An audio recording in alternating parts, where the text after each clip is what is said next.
پیارے ناظرین، بڑی دلچسپ کہانی ہے، سنیے گا ضرور، شارٹ سی ہے۔ ایک امیدوار ووٹ مانگنے کے لیے ایک بوڑھے آدمی کے پاس گیا۔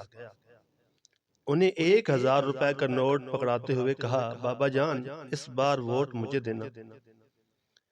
بابا جی نے کہا، بیٹا، مجھے پیسہ نہیں چاہیے، پر ووٹ تمہیں چاہیے تو ایک گدا خرید کر لاؤ۔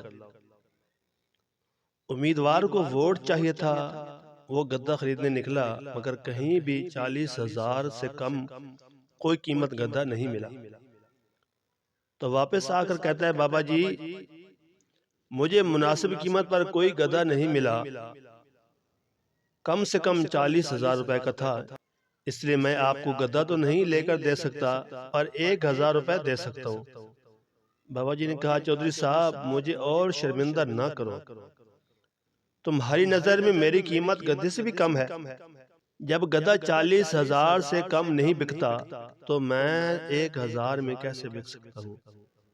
اس لیے اس دفعہ الیکشن میں سوچ سمجھ کر ووٹ دیں، اپنی اور اپنے ووٹ کی قدر کروائیں، صرف ہاتھ ملانے، خرید پوچھنے، حال احوال کرنے، چاہے کہ ایک پیالی پلانے پر ضمیر فروخت مت کریں۔